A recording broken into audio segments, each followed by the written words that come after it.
Shalom, jumpa lagi dalam program Si Tumpal Siap 7 menit pelajari Alkitab.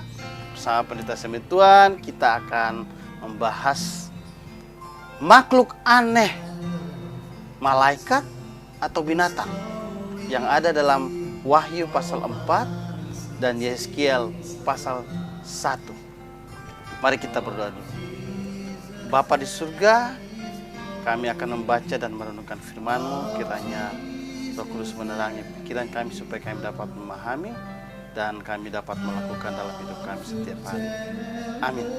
Wahyu pasal 4 ayat 6 dan 7. Dan di hadapan tahta itu ada lautan kaca bagaikan kristal. Di tengah-tengah tahta itu dan di sekelilingnya ada 4 makhluk penuh dengan mata, di sebelah muka dan di sebelah belakang. Adapun makhluk yang pertama sama seperti singa, dan makhluk yang kedua sama seperti anak lembu, dan makhluk yang ketiga mempunyai muka seperti muka manusia, dan makhluk yang keempat seperti burung nazar yang sedang terbang. Yeskiel pasal 1 ayat 5, 6 dan seterusnya. Saya akan baca ayat 5 dan 6. Dan di tengah-tengah itu juga ada yang menyerupai 4 makhluk hidup, dan beginilah kelihatannya mereka. Mereka menyerupai manusia, tetapi masing-masing mempunyai 4 muka, dan pada masing-masing ada 4 sayap. Ayat yang ke-10, muka mereka kelihatan begini. Keempatnya mempunyai muka manusia di depan, muka singa di sebelah kanan, muka lembu di sebelah kiri, dan muka Raja Wali di belakang. Makhluk-makhluk dalam penglihatan baik Yohanes maupun Yeskiel ini ada berjumlah 4 dan memang aneh. Ada perbedaan memang, tapi jumlahnya tetap 4. Yohanes melihat ada 4 makhluk, masing-masing memiliki wajah seperti singa, yang pertama. Yang kedua itu seperti lembu, yang ketiga itu seperti anak manusia, dan yang keempat itu seperti burung Raja Wali atau nazar. Sedangkan di Yeskiel melihat 4 makhluk, setiap makhluk memiliki 4 wajah yang sama. Jadi 4 wajah singa, 4 wajah lembu, 4 wajah manusia, dan 4 wajah burung Raja Wali. Binatang apakah ini? Nah, perlu kita memahami bahwa baik Wahyu maupun Yeskiel ini adalah termasuk dalam kitab-kitab apokaliptik yang menjelaskan tentang hal-hal yang akan datang atau bersifat nubuatan. Jadi dalam menafsirkannya kita tidak bisa secara harafiah. Ada tanda atau simbol-simbol yang kita harus mencari maknanya. Namun kalau mau memahami maknanya itu harus melihat konteks sejarahnya, konteks waktunya, konteks kebudayaan dan kebiasaan-kebiasaan, dan konteks penerima pertama dari kitab-kitab tersebut. Kitab Wahyu ditulis itu ketika Yohanes berada di Pulau Patmos dalam pengasingan. Itu di dalam masa orang Kristen mengalami tekanan luar biasa. Orang Kristen sudah mengalami tekanan luar biasa, dimulai dari zaman Nero, kemudian Vespasianus, Titus, dan kemudian Domitianus. Dan kemungkinan besar kitab Yohanes ditulis pada masa Domitianus. Dan orang Kristen mengalami kesulitan yang sangat luar biasa, dan itu juga dialami oleh Yohanes.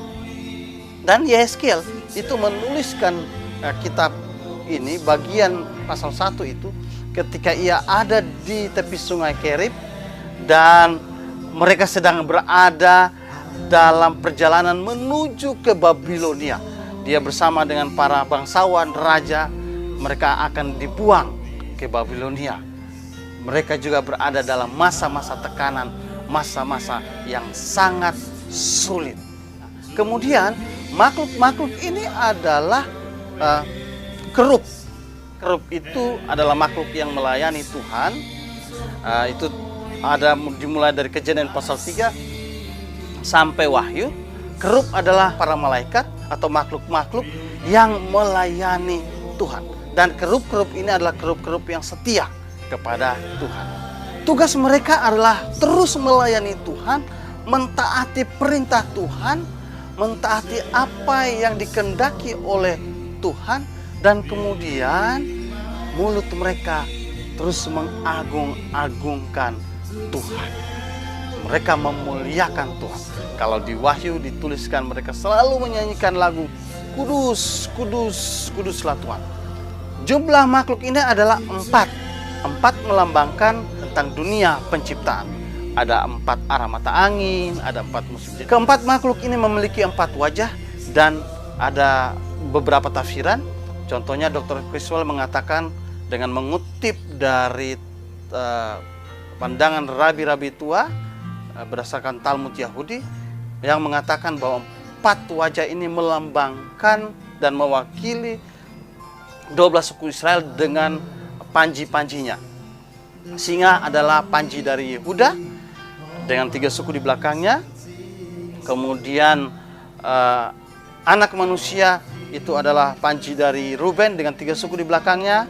Kemudian Raja Wali suku Dan dengan 3 suku di belakangnya. Dan kemudian lembu itu Efraim dengan 3 suku di belakangnya.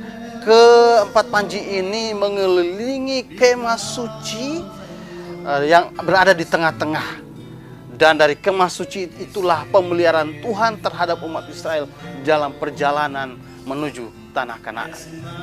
Kemudian Dave Hegelberg dia mengutip dari Rabi Abahu abad ketiga Masehi yang menjelaskan bahwa 4 wajah ini, khususnya menafsirkan kitab Yeskiel ya, mengatakan bahwa singa itu melambangkan ciptaan Tuhan untuk hewan-hewan liar, lembu itu melambangkan hewan-hewan ternak, kemudian Raja Wali melambangkan ciptaan Tuhan yaitu binatang yang terbang, dan kemudian manusia itu melambangkan ciptaan Allah yang paling tinggi, yang paling sempurna. Kalau kita mengambil untuk menariknya, menafsirkan dalam Wahyu, ini mengatakan bahwa segala makhluk itu memuji dan memuliakan Tuhan. Nah, kemudian apa makna bagi kita sebagai umat percaya?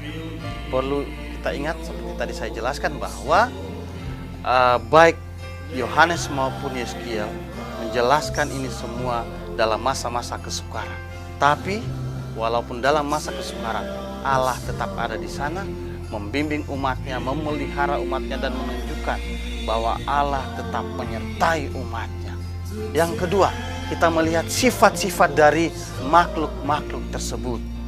Jadi makhluk ini mereka melakukan apa yang diperintahkan Tuhan. Mereka taat pada apa yang dikatakan atau diperintahkan, dikehendaki oleh Tuhan. Mereka itu juga terus melayani Tuhan dengan setia. Mereka bukan makhluk-makhluk malaikat-malaikat yang memberontak. Mereka adalah makhluk yang setia kepada Tuhan, dan kita harusnya melihat itu. Dan kemudian makhluk-makhluk ini terus memuji dan memuliakan Tuhan. Nah, sebagai umat Tuhan, dengan melihat sifat-sifat ini, seharusnya kita pun di dalam berbagai situasi dan keadaan, kita terus taat kepada firman Tuhan, melakukan apa yang Tuhan kehendaki. Kita tetap setia di dalam melayani Tuhan, setia sampai akhir. Dan jangan lupa, kita harus terus memuji dan memuliakan Tuhan, baik dengan mulut maupun tingkah laku. Seluruh hidup kita memuji dan memuliakan Dia.